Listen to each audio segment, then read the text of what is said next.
ดีพี่น้องที่หักแพงในพระเยซูคริสต์ทุกทางพี่น้องเฮาสบายดีบ่แล้วพี่น้องที่อยู่ทางบ้านเด้พี่น้องเฮากดติดตาม Facebook หรือว่า YouTube เนาะอยู่ใน Channel เวียงสวรรค์เนาะหวังว่าพี่น้องทุกคนก็จะคงมีความผาสุขสบายดีบ่ว่าพี่น้องจะอยู่ที่ใดอยู่แห่งใดไปแห่งบนใดทั่วทุกมุมโลกนี้ ก็ดีพวกเราก็มีความปรารถนาที่อยากให้พี่น้องได้รู้จักกับองค์เป็นเจ้าของเราคือองค์พระเยซูคริสต์ของพวกเราเนาะฉะนั้นเราจึงได้ทำสิ่งเหล่านี้ขึ้นมาเพื่อว่าพี่น้องจะได้เรียนและจะได้รู้เนาะนั่นก็คือเป็นการทักทายสบายดีกันเนาะและพวกเราก็จะก้าวเข้ามาถึงพระวจนะของพวกเราสำหรับวันนี้คำเทศนาของข้าพเจ้าในวันนี้ก็ใส่หัวข้อว่าไม้สำคัญแห่งการจัดเตรียมของพระเจ้าการจัดเตรียมก่อนที่พวกเราจะได้ยินได้ฟังก็ขอให้พวกเราได้ร่วมใจกันอธิษฐานขอการทรงนำจากพระเจ้าเพื่อว่าพระองค์จะได้ช่วยพวกเราให้ได้เข้าใจเนาะสาธุการเถิดพระบิดาเจ้าขอบพระเดชพระคุณพระองค์เจ้าในความหักที่ยิ่งใหญ่ของพระองค์พระบิดาเจ้าขาในวันนี้หมู่น้อยจะได้ยินได้ฟังพระวจนะของพระองค์ที่เป็นพระวจนะที่ประกอบด้วยชีวิตเมื่อได้ยินได้ฟังเข้าใจแล้วก็เห็นให้เกิดมีการชีวิตเปลี่ยนแปลงไปในทางที่ดีฉะนั้นหมู่น้อยเองจึงมีความปรารถนาอยากจะเข้าใจจึงอ้อนวอนต่อพระองค์ขอพระองค์ทรงโปรดประทานสติปัญญาอันมาจากเบื้องบนให้กับหมู่น้อยเพื่อว่าหมู่น้อยจะได้ใช้สติปัญญานี้เข้าในการศึกษาในการฟังของหมู่น้อยเพื่อจะนำไปพิจารณาและประกอบใช้ในชีวิตเพื่อให้ชีวิต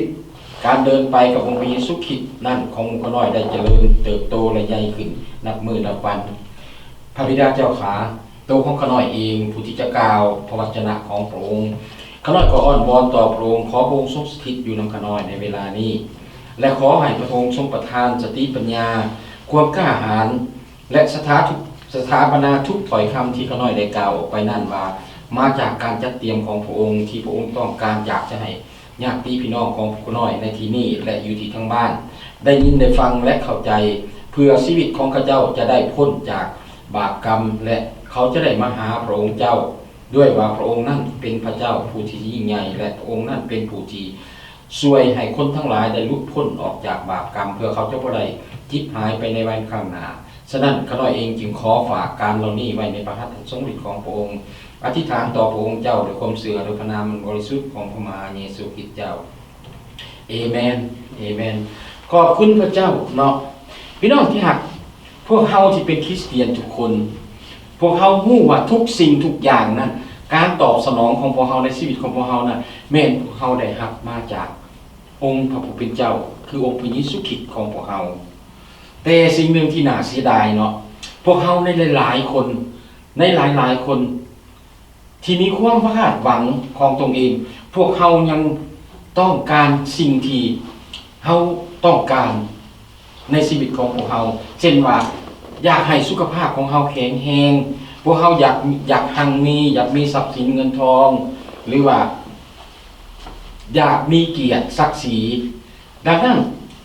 พวกเฮาจึงเบิ่งบ่แม่นสิ่งเหล่านี้บ่แม่นเป็นว่าบ่แม่นว่าสิ่งเหล่านี้ถ้าเฮามีมันบ่แม่นบ่หมายความว่าคริสเตียนเป็นบาปแต่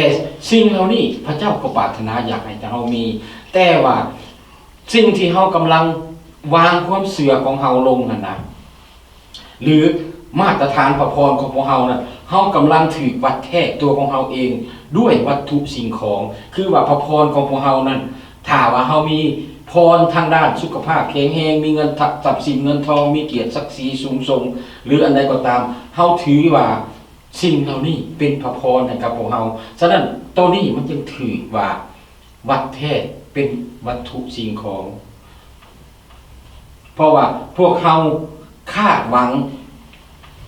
เพียงแต่สิ่งที่พวกเฮาต้องการแต่เฮาบ่ฮู้จักว่าพระเจ้าฮู้จักสิ่งที่พวกเฮาต้องการหลายกว่านั้นอีก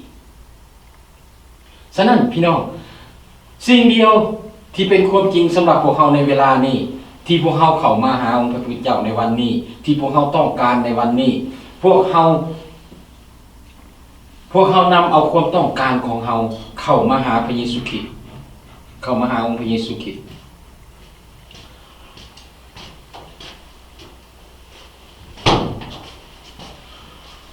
พระองค์อาจจะบ่ให้สิ่งที่พวกเขา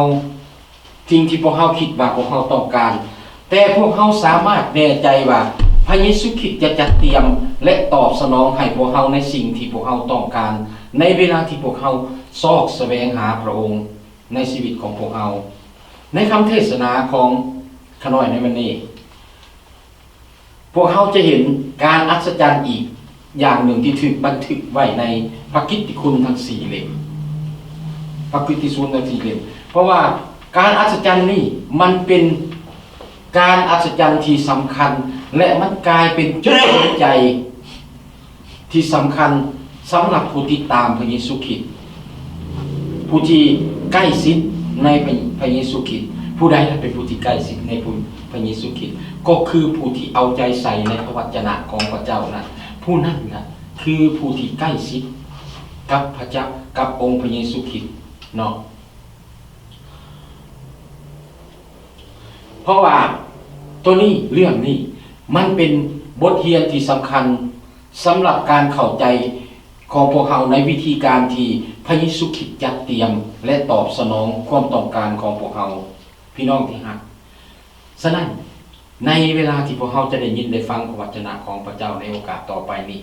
ให้พวกเรานั่งลงสนิทติดแทบกับพระเจ้าและสังเกตเบิ่งว่าพวกเราจะสามารถเรียนรู้อันใดจากองค์พระเยซูคริสต์ในวันนี้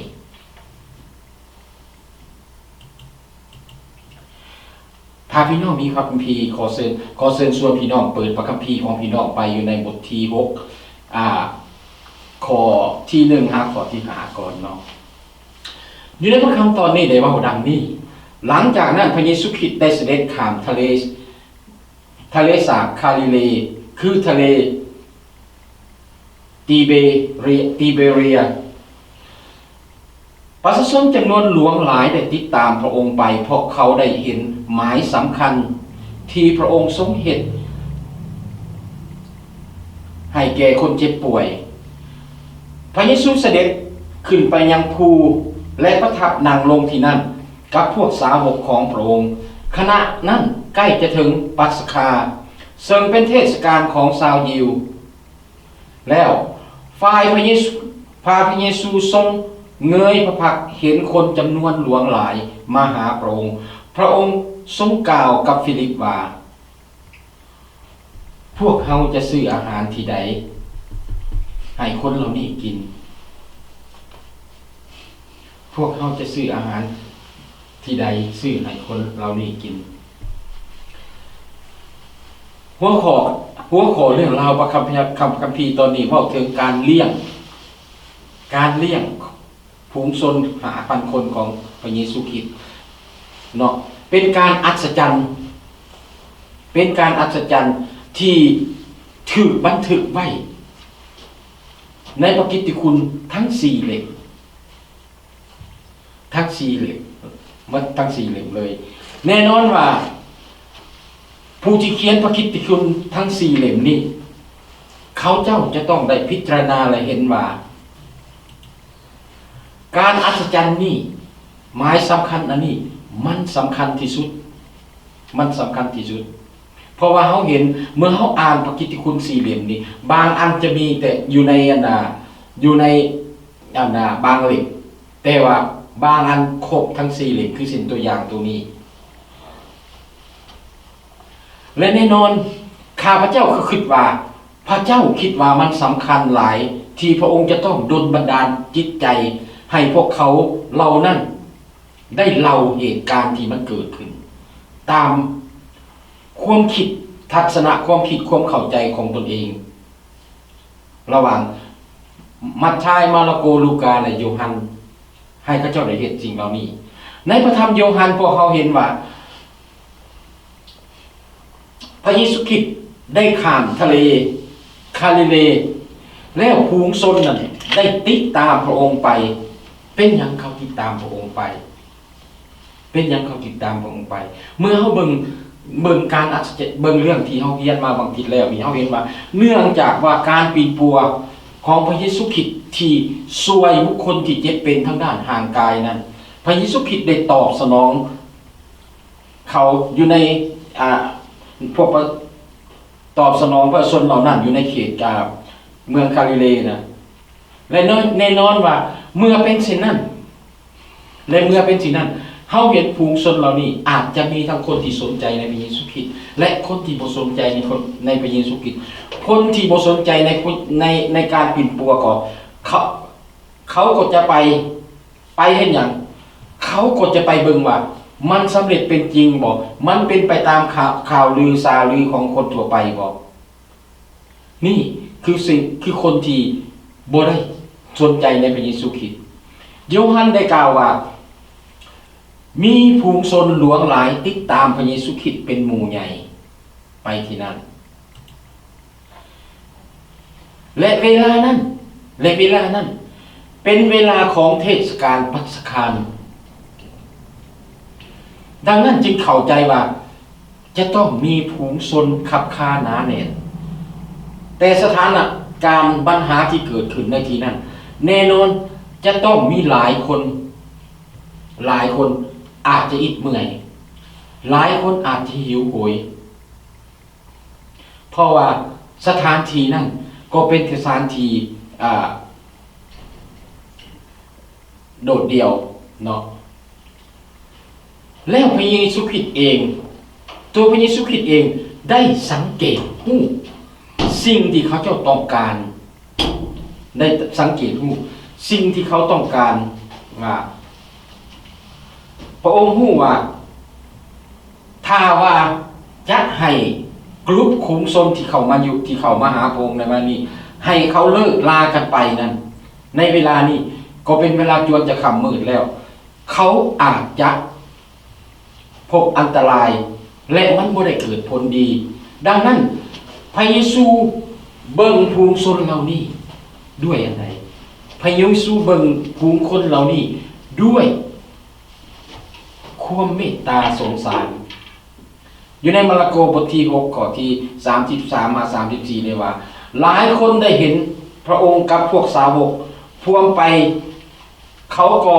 สังเกตจริงฮีบฟ้าออกจากทุกบ้านทุกเมืองย่างไปถึงที่นั่นก่อน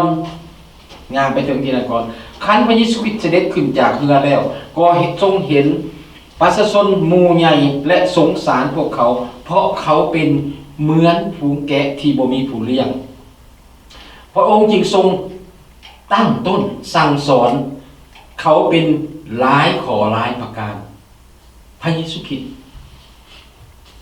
สนใจในชีวิตของพวกเราทุกคนสนใจในชีวิตของพวกเราและฮู้ว่าชีวิตของพวกเราจริงๆแล้วพวกเราต้องการอันใด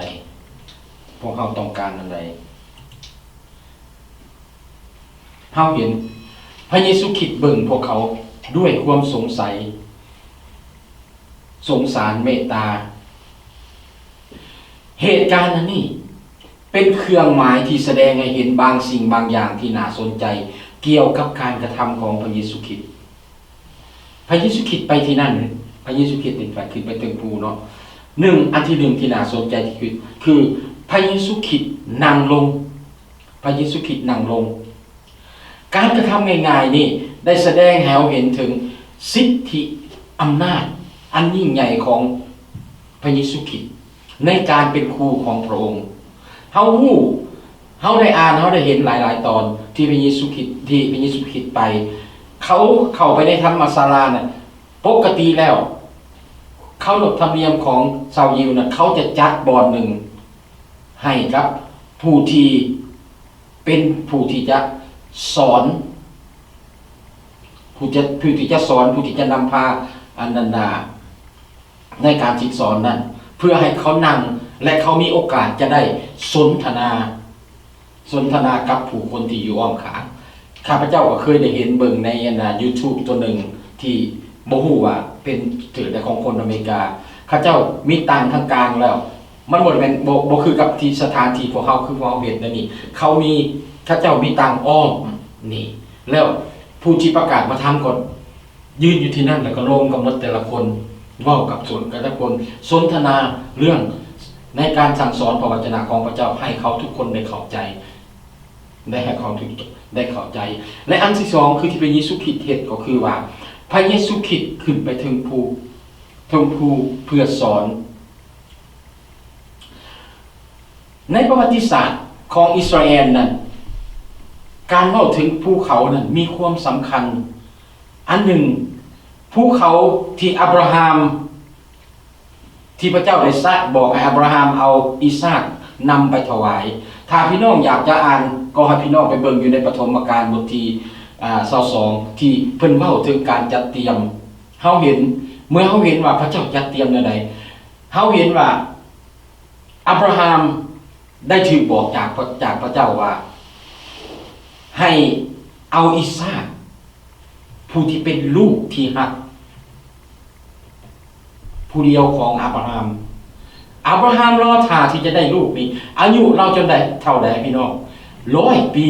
จึงได้ผู้นี้แต่ว่าพระเจ้าให้นำไปถวายนั่นคืออันใดคือจักขาอยู่ทั้งแทนบูชานั้นอับราฮัมเฮ็ดหยังอับราฮัมตัดสินใจอับราฮัมเฮ็ดตามคำบอกของพระเจ้าและเรื่องราววันนี้ก็ชี้ให้พวกเขาเห็นว่านี่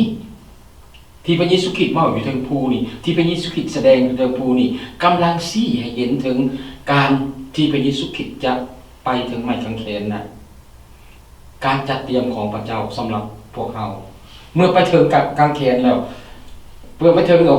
เมื่อไปถึงที่ภูหน่วยนั้นอับราฮัมเห็นอย่างอับราฮัมกองฟืนได้เรียบร้อยปั้นอิสากผูกมัดและก็กวนโยนจักขาเราแต่พระเจ้าเห็นอย่างห้องทูตสวรรค์ของพระเจ้าห้องว่าอับราฮัมเจ้ากำลังเห็นอย่างเจ้าบ่เห็นเจ้าบ่สามารถเจ้าจะบ่เห็นอย่างให้กับผู้นี้แต่เจ้าเลี้ยวไปเบิ่งดูอยู่ทั้งขางนะเมื่อเราเลี้ยวไปเห็นอย่างเราเห็นแกะที่พระเจ้าจัดเตรียมไว้ให้เป็นนั้นเราได้นำเอาแกะตัวนั้นขึ้นมาฆ่าถวายและก็ลงไปนี่สิ่งนี้ครับเฮาเห็นว่ามันชี้ให้เห็นถึงการที่พระเจ้ากำลังเฮ็ดแนวเห็นว่าพระเยซูคริสต์เข้ามาพระเยซูคริสต์จะเป็นตัวแทนในการไถ่พวกเขาอย่างนั้นและก็เฮาเห็นอีกตัวหนึ่งอยู่ที่เกี่ยวกับภูเขาอยู่ที่ภูเขาซินาอีพระเจ้าเห็นอย่างพระเจ้าใส่ทูตสวรรค์ของพระองค์ไปปรากฏตัวต่อโมเสสเพื่อให้โมเสสนั้นบอกกับโมเสสให้เข้าไปในอียิปต์เพื่อจะ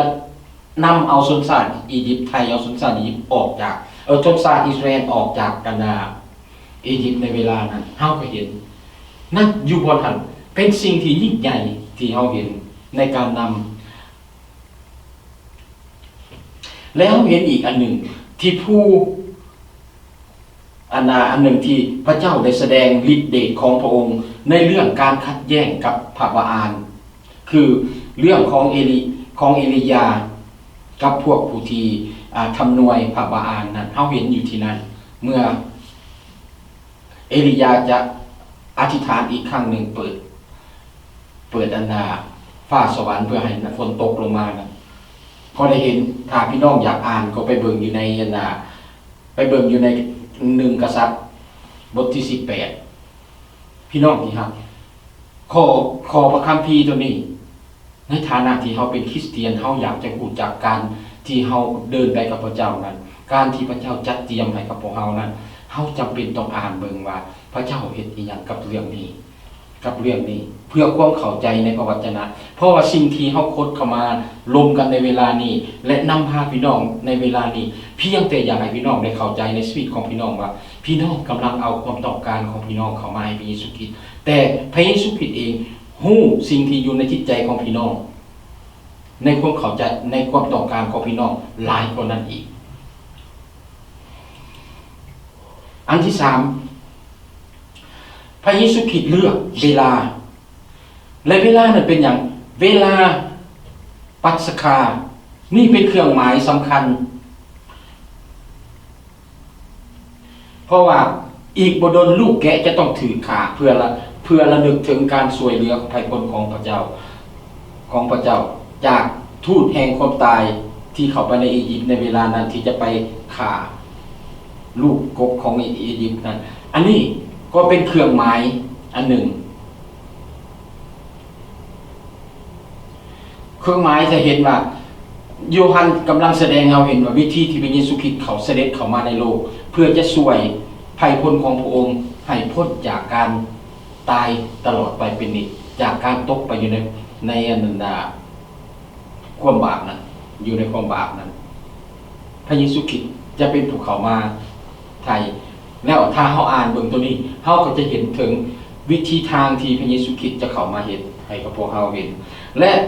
อันที่สี่พระเยซูคริสต์ได้วางแผนเลี้ยงประชาชนผู้ที่มาฟังพระองค์อยู่ในเวลานี้ในการที่พระเยซูคริสต์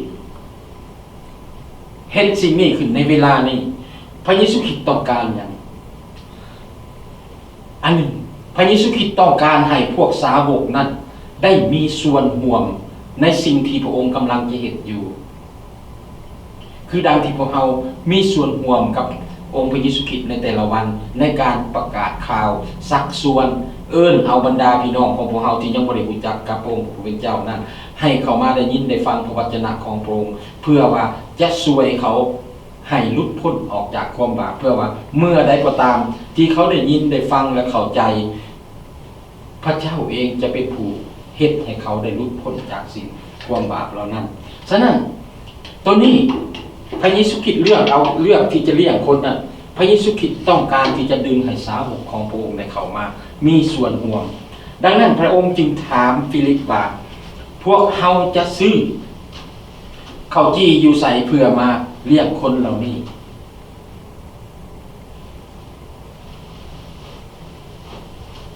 พระเยซูคริสต์ได้ถามคำถามนี้เรื่อยๆเพื่อ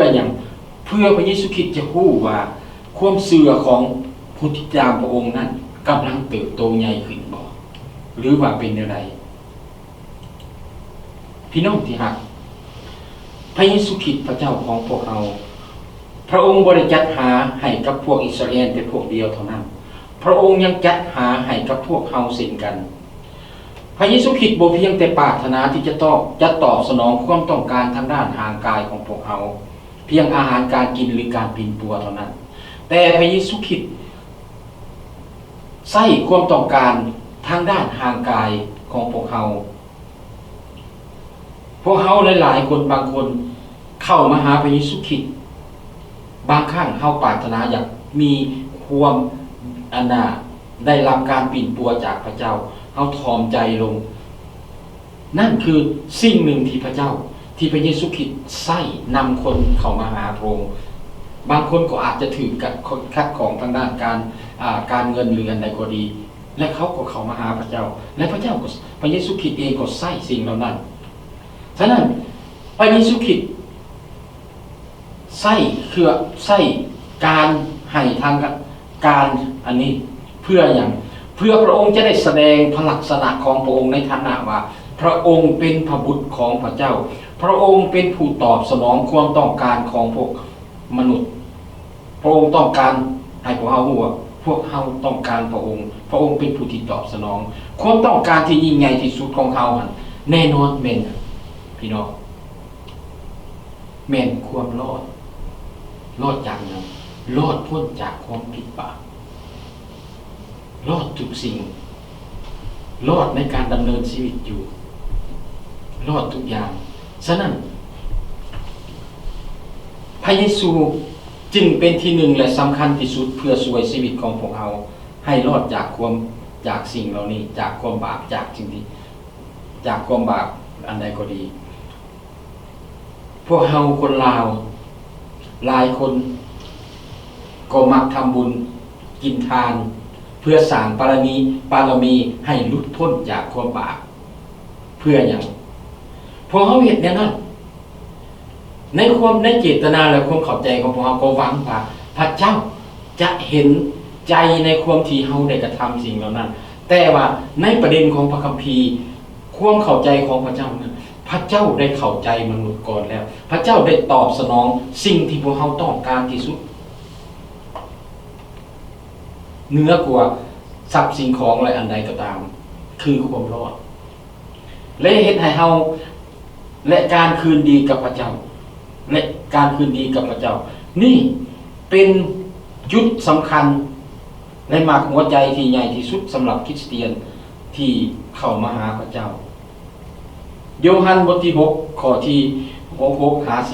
11พระเยซูทรงกล่าวอย่างนั้นก็เพื่อจะลองฟิลิปการที่พระเยซูคริสต์ถามฟิลิปนั้นก็ว่าจะลองใจฟิลิปเบิ่งว่าเพราะว่าพระองค์ทรงทราบแล้วว่าพระองค์จะเฮ็ดประการใดบ่แม่นว่าพระองค์บ่รู้จักว่าพระองค์สิเฮ็ดหยังฟิลิปทูลตอบพระองค์ว่าอาหารราคา200เดนาริโอนก็บ่พอให้กับทุกคนกินผู้ละเล็กละน้อยดอกสาวกผู้หนึ่งคืออันเดอาน้องชายของซีโมนเปโตรได้ทูลว่าอยู่ที่นี่มีเด็กน้อยคนหนึ่งมีข้าวจีเฮ็ดด้วยข้าวฟาง5ก้อนกับปลา2ตัวปลาน้อย2ตัวแต่สิ่งนี้จะพอได้อย่างใดพี่น้องฟังอันเดอาเว้าว่าปักข้าวจี5ก้อนกับปลาน้อย2ตัวนั่นมีอยู่ในบ่อนี้แล้วจะเฮ็ดให้พอคนได้อย่างไรกับคนหลวงหลายปานนี้หมายความว่าอันเดียเข้าใจเห็นฮู้ในสิ่งที่พระเยซูคริสต์เฮ็ดและเราเชื่อว่าพระเยซูคริสต์จะเฮ็ดอย่างใดอย่างหนึ่งและในข้อที่10เพิ่นบอกว่าพระคำบอกว่าพระเยซูทรงสั่งว่าจงให้คนทั้งหลายนั่งลงเสียที่นั่นมีหญ้าหลายคนเหล่านั้นจึงนั่งลงนับแต่ผู้ชายมีประมาณ 5,000 คนแล้วพระเยซูคริสต์จับข้าวจีนั่นเมื่อโมทนาพระคุณแล้วก็ทรงแจกแก่บรรดาคนที่นั่งอยู่นั้นส่วนปลาก็เฮ็ดเหมือนกันตามที่เขาต้องการคือว่าปลาพระเยซูก็เฮ็ดด้วยกันจับปลาขึ้นมาอ้อนวอนโมทนาพระคุณพระเจ้าแล้วก็ได้แจกจ่ายให้คนทั้งหลายเพื่อข้าเจ้าได้กินคำถามมีอยู่พี่น้องเป็นหยังพระเยซูคริสต์จึงหันไปถามฟิลิปพร้อมกับคำถามพร้อมกับคำถามเกี่ยวกับบอนที่ว่าพระเยซูคริสต์จะซื้ออาหารมาให้ผู้คนเหล่านี้กันนี่กิน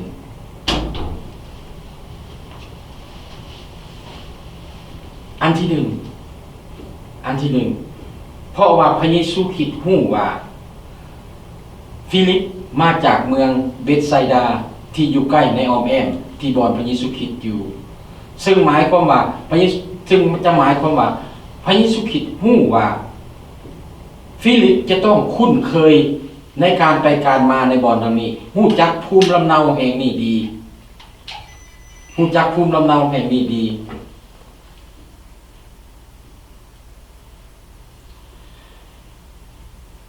และที่พระเยซูคริสต์ถามอย่างนี้บ่ได้หมายความว่าฟิลิปบ่มีความเชื่อใด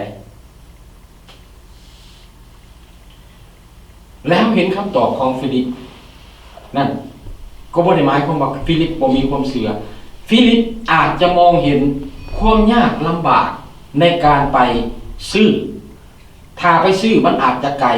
และเพื่อจะนำมาอาหารมานั่นมาแจกจ่ายกับคนนั้นมันอาจจะเป็นเวลาที่มืดไปแล้ว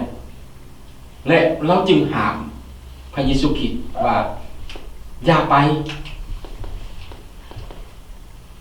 เงิน200ดินาริโอนก็บ่พอซื้ออาหารให้กับอนันดาผู้คนอยู่ในนี้ได้กินได้เล็กน้อยดอกพี่น้องที่รักฟิลิปติดตามองค์พระเยซูคริสต์ฟิลิปจะต้องเห็นการอัศจรรย์เราจะต้องเห็นพระเยซูคริสต์ปิ่นปัวคนเราจะต้องเห็นพระเยซูคริสต์ขับไล่ผีออกจากผู้ที่ถูกผีสิงและเราก็รู้ว่าสิ่งที่พระเยซูคริสต์เฮ็ดนั่นมันตรงถึงกับการคำทำนวยของผู้ทำนวยที่ทำนวยถึงพระองค์เรารู้แต่เมื่อเป็นประสบการณ์นี่เป็นอย่างเมื่อ เมื่อฟิลิปได้รับประสบการณ์นี้เราจึงตอบพระเยซูคริสต์แบบคือกับคนขาดความเชื่อแทนที่เราจะตอบพระเยซูคริสต์ให้ด้วยความไว้วางใจและเต็มใจจะเว้าถึงความสามารถความยิ่งใหญ่ของความอัศจรรย์ของพระเยซูคริสต์ที่พระเยซูคริสต์จะสามารถจัดเตรียมสิ่งเหล่านี้ให้พี่น้องที่รักในเวลานี้เฮาเห็นสิ่งหนึ่งที่พระเยซูคริสต์นำมาเปรียบเทียบที่ผู้เขียนพระคัมภีร์อยู่ในโยฮันตอนนี้ได้ดึงขึ้นมาเปรียบเทียบให้พวกเฮาเห็นเมื่ออันเดอาน้องชายของซีโมนเปโตรได้เว้าว่าอาจารย์อยู่ที่นี่มีเด็กน้อยคนหนึ่งมีข้าวจีเฮ็ดด้วยข้าวฝางและกับปลาน้อย2ตัวพี่น้องลองคิดเบิ่งว่าเด็กชายคนนี้เป็นไผและพวกเขาจะพูดจักเราเลยเกี่ยวกับการจัดเตรียมอันนี้แต่ว่าเมื่อเขาค้นคว้าเขาศึกษาพระวจนะของพระเจ้าเขาติดตามการค้นคว้าจากหลายบอนหลายทีอันที่หนึ่งเขาเห็นนักเชี่ยวชาญทางด้านพระคัมภีร์ข้าเจ้าได้สรุปและเชื่อว่าเด็กน้อยคนนี้อาจจะเป็นคนหนุ่มคนใดคนหนึ่งที่อยู่ในกลุ่มของพระเยซูคริสต์ที่คอยเฝ้าระวังที่คอยซัพพอร์ตที่คอยให้การช่วยเหลือหรือว่าที่คอยรับใช้อันใดก็ตามที่พวกเราอัครสาวกนั้นต้องการเด็กน้อยคนนี้อยู่ที่นั่นและอันเดอาเองก็รู้ว่าถ้าจะไปนำตัวเราอยู่ไสอันเดอาต้องรู้และอันที่สองในการเปรียบเทียบนะเราเห็นประเภทของข้าวจีกับปลาน้อยเมื่อเว้าถึงข้าวจีนะเฮาพอสรุปได้ว่าข้าวจีที่เฮ็ดด้วยข้าวฝางเป็นข้าวเปลและเป็นข้าวที่คนบ่ต้องการเป็นคนที่บ่แม่นว่าบ่ต้องการเป็นข้าวที่คนต้องการใช้น้อยที่สุดและข้าวเปลนี่ส่วนหลายนั้นเขาใช้เป็นข้าวที่เลี้ยงสัตว์เป็นอาหารให้กับสัตว์สำหรับปลาน้อยปลาก็เป็นปลาที่ขนาดน้อยที่สุดที่พวกเขาจะบ่สามารถจะเอามาทำกินบ่สามารถที่จะถ้าจะแต่งกินก่อนในชนชั้นคนที่มีแน่นอนว่าเขาเจ้าก็บ่กินแต่ในชนชั้นของคนที่ทุกข์ยากอันใดก็ได้เพื่อประทานชีวิตเขาเจ้าต้องกินหมดแม่นบ่พี่น้อง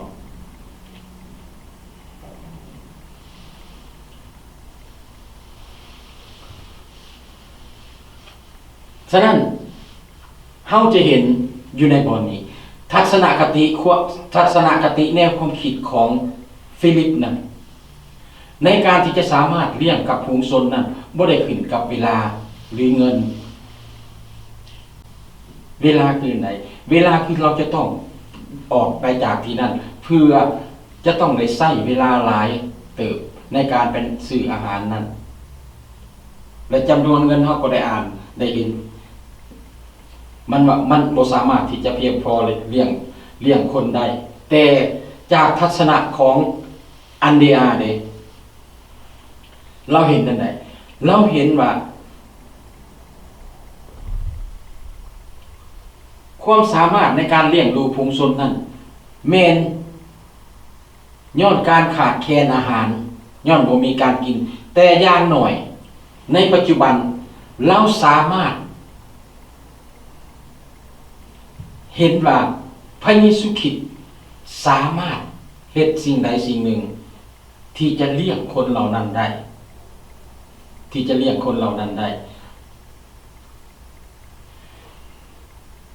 ในเวลาต่อมาเป็นยังไงพี่น้องเมื่อเด็กน้อยคนนั้นเมื่อพระเยซูเห็นเด็กน้อยคนนั้นเอาอันนั้นอาหารนั้นมาให้กับบรรดาพวกลูกศิษย์ของพระองค์พระองค์ได้แสดงให้เขาเห็นว่าสิ่งที่พวกเขาคิดเห็นว่าเป็นเรื่องเล็กน้อยเมื่อสิ่งเหล่านั้นอยู่ในมือของพระเจ้าแล้ว มันจะอยู่น้อยหรือใหญ่ปานใดพระเยซูกำลังแสดงให้พวกเราเห็นฉะนั้นพี่น้องที่รักนี่เป็นข่าวดีสำหรับพวกเราบ่ว่าปัญหาของพวกเราที่มีอยู่ในโตของพวกเราในชีวิตของพวกเราจะมีปัญหาอันใดก็ตามเขาน้อยบ่สามารถที่จะไล่เลี่ยงและใจแยกในชีวิตของพี่น้องได้ว่าพี่น้องมีปัญหาใดบ่ว่าจะเป็นการเงินบ่ว่าจะเป็นการนั้นอันใดก็ดีด้านสุขภาพเป็นหยังก็ดีพี่น้องคิดว่าเรื่องเหล่านี้ให้คิดว่ามันเป็นมันบ่เมื่อมาทอดมือของพระเจ้าแล้วมันบ่เป็นเรื่องน้อยพระเยซูคริสต์สามารถเฮ็ดให้เป็นสิ่งที่เฮาคาดคิดบ่ถึงได้เฮาเห็นอยู่ในที่นี้พระเยซูคริสต์บอกให้สาวกของพระองค์นั้นบอกให้ประชาชนที่อยู่ในทันทีนั้นได้นั่งลงอยู่ในบ่อนนี้ในปกิตติคุณมาระโกมัทธิวมาระโกและลูกานั้นเฮาจะเห็นว่าแตกต่างกันหน่อยหนึ่งเพราะว่าเราจะเห็นว่าอยู่ในบ่อนนั้นเขาจะบอกว่าพระเยซูบอกสั่งบอกเขาเจ้าสั่งบอกพวกสาวกให้จัดเขานั่งเป็นกลุ่มๆอยู่ในเดินหญ้านั่นก็เพื่อว่าหยังเพื่อว่าจะนับเบิ่งว่ามีจำนวนหลายปานใดแต่เขาเจ้านับเบิ่งมีแต่จำนวนผู้ชายประมาณ 5,000 คน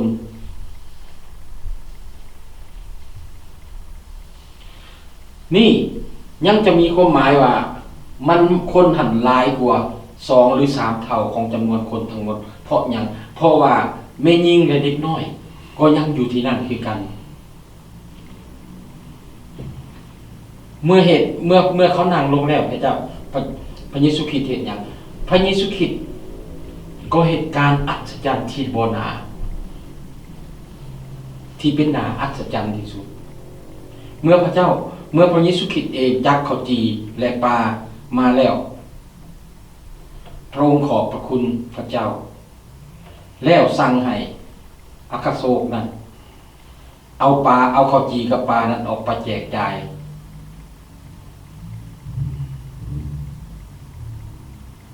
เมื่อแจกจ่ายออกไปมันเป็นยังไงมันบ่เป็นเพียงแต่จำปาบ่เป็นเพียงแต่ว่าข้าวจีเล็กหน่อยกับปลาหน่อย2ตัวเท่านั้นแต่มันเฮ็ดให้คนที่นั่งอยู่ในที่นั้นพวกเขาสามารถกินอิ่มเต็มกันหมดทุกคนพี่น้องเฮาเบิ่งที่เฮาเห็นจริงแล้วนี้มันเริ่มจากของเล็กน้อยคือข้าวจีก้อนน้อยๆปลาน้อย2ตัวด้วยความเชื่อไว้วางใจในองค์พระเยซูในองค์พระผู้เป็นเจ้าพระองค์ได้เฮ็ดให้เขาได้รับการเลี้ยงดูอย่างว่องไว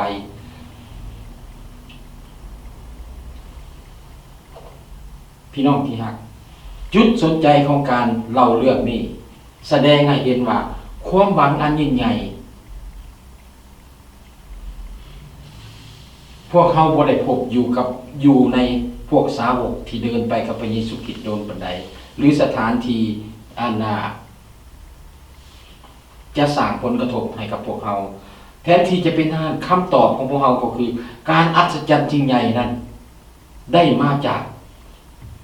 ที่เกิดขึ้นนั้นได้มาจากเด็กน้อยผู้นั้นมอบทุกสิ่งที่อยู่ในมือของตนยอมให้กับพระเยซูคริสต์พี่น้องที่รักอันใดก็ตามในชีวิตของพวกเราที่เราต้องการปรับปรุงและแก้ไขถ้าเรายอม surrender ต่อพระเจ้าเฮามอบสิ่งนั้นให้กับพระเจ้าอธิษฐานอ้อนวอนต่อพระเจ้า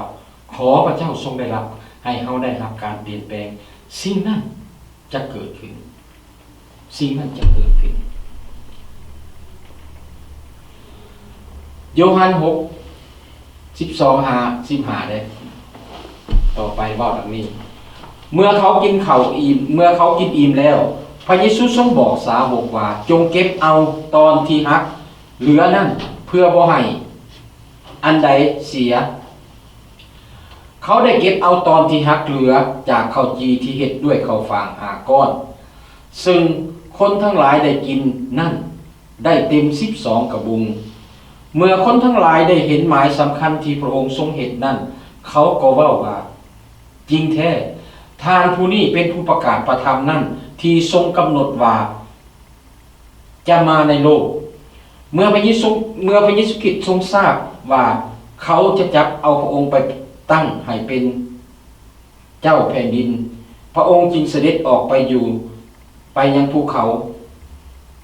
อีกแต่พระองค์เดียวได้ออกไปอยู่ต่างหากหลังจากที่พระเยซูคริสต์ได้เหตุการณ์อัศจรรย์นั้นนี้ผู้คนได้เริ่มสังเกตเห็นว่าพระเยซูคริสต์เฮ็ดเป็นเครื่องหมายให้เห็นให้เห็นถึงพระเมสสิยาที่เขากำลังติดตามในพระวจนะของพระเจ้าในคำทำนวยของผู้ทำนวยผู้ประกาศพระธรรมที่จะบอกว่าพระเมสสิยาจะมาและพระองค์จะเฮ็ดสิ่งนั้นนั่นคือเป็นเครื่องหมายเป็นหมายสำคัญที่ให้เห็นว่าบุคคลนั้นเป็นพระเมสสิยา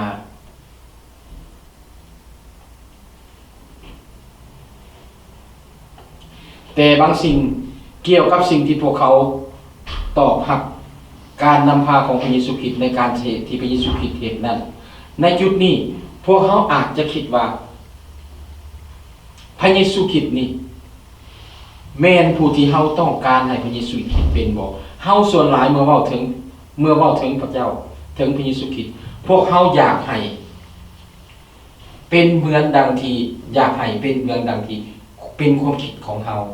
บ่ได้เป็นความคิดของอัน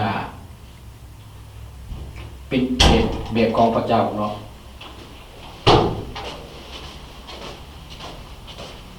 พี่น้องที่รักพระเยซูคริสต์บ่จำเป็นต้องจะมีอาณาจักรของโลกนี้เพื่อให้พระองค์พิสูจน์สิทธิอำนาจของพระองค์และพระองค์ก็บ่ได้มาเพื่อจะปกครองโลกนี้เพื่อนำพาประชาชนอิสราเอลให้พ้นจากอำนาจการปกครองของโรมดังที่พวกเขาต้องการดังนั้นการปฏิเสธของพระเยซูคริสต์จึง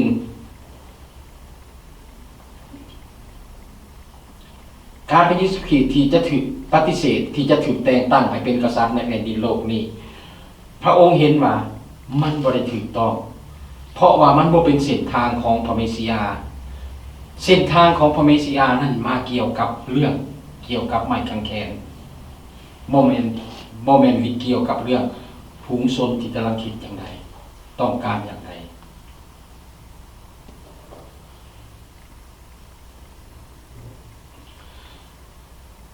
การฟื้นคืนชีวิตมันมีความหมายมันหลายกว่าการที่จะเรียกการจันดังนั้นแทนที่พระเยซูคริสต์จะยอมเฮ็ดตามความปรารถนาของเขาเหล่านี้พระเยซูคริสต์เห็นอย่างพระเยซูคริสต์เสด็จออกไปต่างหากอยู่ภูเขาต่างหาก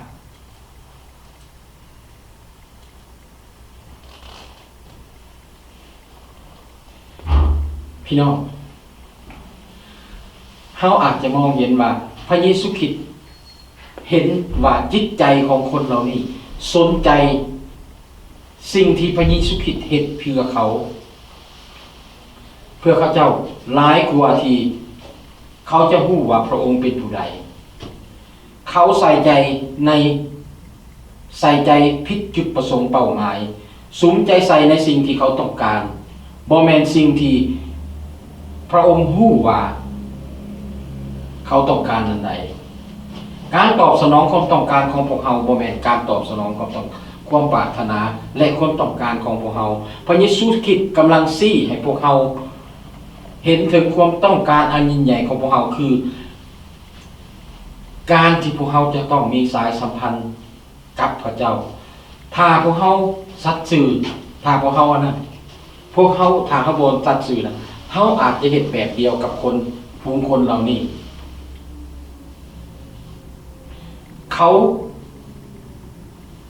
พวกเขาอาจจะอาศัย ค่านิยมเบิ่งไปตามค่านิยมของโลกนี้ว่าอันใดมันดีอันใดมันใหญ่กว่าอันใดที่มันทนทานกว่าอันใดที่มันถือใจหลายกว่าเฮาจะไปเท่านั้น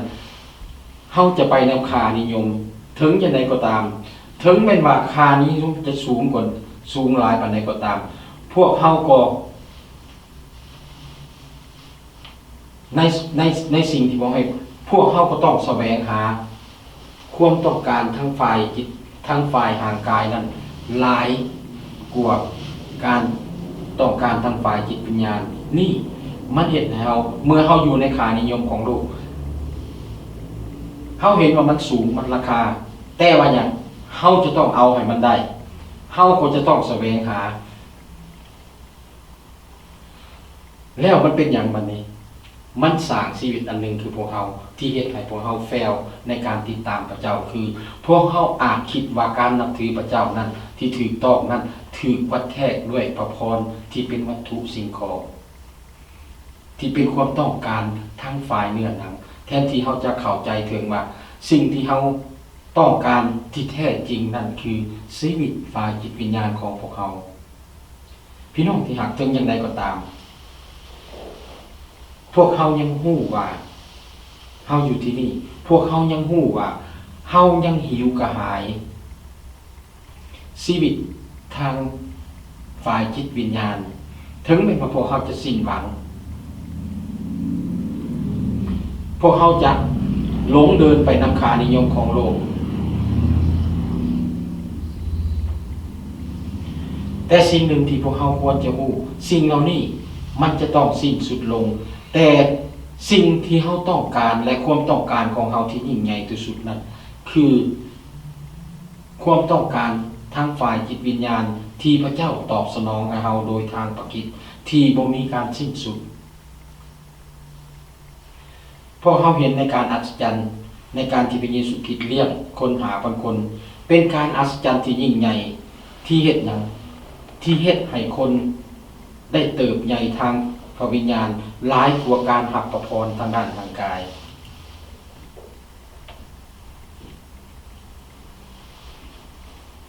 เรื่องนี้มันสอนให้พวกเรารู้ว่าพระเยซูคริสต์สอนเราเห็นถึงการตอบสนองของพวกเราเมื่อเวลาใดก็ตามที่พวกเราต้องการนั้นเราจะได้รับจากพระองค์แต่พวกเราบ่ต้องหยุดอยู่ในเพียงแต่ว่าการเห็นคุณความดีหรือการจัดเตรียมของพระองค์แต่พวกเขาจะต้องก้าวเข้าไปอยู่บนว่าพวกเขาจะต้องเรียนรู้พึ่งพาอาศัยในฤทธิ์อำนาจของพระเจ้าสำหรับสิ่งที่เกิดขึ้นกับพวกเขาเพราะว่าอันใดก็ตามเพราะอย่างเพราะว่าด้วยพลังพิเศษอันนี้ด้วยการเปลี่ยนแปลงการเข้าจีปลาน้อยนี่เป็นสามารถเลี้ยงอาหารคนในเวลานั้นอันหาพันคนพลังอำนาจที่ยิ่งใหญ่อันเดียวกันนี่แหละ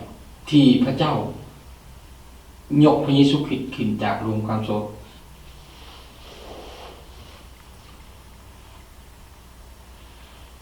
มันเพราะมันเป็นอำนาจแห่งพระคุณและความเมตตาของพระเจ้าอันบริสุทธิ์มันเป็นพลังอำนาจที่ปลดปล่อยที่สามารถปลดปล่อยพวกเราออกจากให้เราเป็นอิสระให้เราเป็นอิสระพี่น้องเราเห็นเราเห็นแผนการจัดเตรียมของพระเจ้าที่ทรงยังให้เราเห็นถึงวิธีทางและหนทางที่พระเยซูคริสต์ได้เข้ามาในโลกนี้เพื่อไถ่ชีวิตของพวกเราให้พ้นด้วยพระคุณความเมตตาของพระองค์ที่บริสุทธิ์สุดนั้นมันเป็นพลังอำนาจที่ยิ่งใหญ่ที่สามารถปลดปล่อยจิตใจของพวกเราให้หลุดพ้นออกจากความบาปฉะนั้นพี่น้องที่รักให้พวกเราสรรเสริญพระเจ้าพระองค์ผู้ที่ฮู้ในสิ่งที่พวกเราต้องการแม้แต่ว่าเราเองยังบ่ต้องรู้จักเราเองเพียงแต่อยากได้สิ่งเหล่านั้นซื่อๆ คือเฮาบอกว่ากินนี่ล่ะเฮาที่เป็นคนลาวเฮาเป็นคนลาวเฮาอยากได้บุญอยากมีชีวิตและเฮาเฮ็ดการทำบุญทำทานของพวกเฮาการให้ทานของพวกเฮาเฮาหวังว่าสิ่งที่เฮาเฮ็ดลงไปนั้นจะเป็นการสร้างบุญบารมีให้กับเฮาได้เพื่อสิเฮ็ดให้พระเจ้าได้เห็นใจแต่เฮากับบ่ฮู้เฮาขอบคุณพระเจ้าที่พวกเฮาอยู่ที่นี่ที่เป็นคริสเตียนที่เป็นผู้ที่พระเจ้าเอิ้นมาเลือกมาเฮาฮู้ว่าสิ่งที่พระเจ้าฮู้ความต้องการของพวกเฮานั้นใหญ่ๆคือชีวิตนิรันดร์ของพวกเฮาอาเมนขอบคุณพระเจ้าขอพระเจ้าอวยพรพี่น้องทุกคนสาธุการเติมพระบิดาเจ้าขอประเดชพระคุณพระองค์เจ้าสำหรับพระวจนะของพระองค์ที่หมู่ข้าน้อยได้ยินได้ฟังในวันนี้แล้วก็ขอให้พระคำนี้จงสถิตก้องอยู่ในจิตใจของหมู่ข้าน้อยเพื่อหมู่ข้าน้อยจะได้นำไปพินิจพิจารณาและประกอบใช้ในชีวิตประจำวันของหมู่ข้าน้อยเพื่อให้เกิดผลดีพระบิดาเจ้าขาในวันนี้หมู่ข้าน้อยได้สิ้นสุดจากการนมัสการแล้วก็จะแยกย้ายกันกลับบ้านก็ขอให้พระองค์ทรงขอพระองค์ทรงป่วยพระพรในกับหมู่ข้าน้อยในการทำมาหากินบ่ว่าหมู่ข้าน้อยจะทำมาจะเฮ็ดสิ่งใดก็ขอให้ทุกสิ่งอย่างนั้นเกิดผลดีแล้วก็ขอพระองค์ทรงโปรดประทานโอกาสและเวลาหมู่ข้าน้อยได้เข้ามาในอาทิตย์ต่อไปเพื่อสรรเสริญถวายพระเกียรติแด่พระองค์เจ้าอีกเช่นเคยฉะนั้นหมู่ข้าน้อยเองจึงขอวอนอธิษฐานและฝากทุกสิ่งนี้ไว้ในพระหัตถ์อันทรงฤทธิ์ของพระองค์อธิษฐานต่อพระองค์เจ้าด้วยความเชื่อโดยพระนามอันบริสุทธิ์ของพระมหาเยซูคริสต์เจ้าอาเมน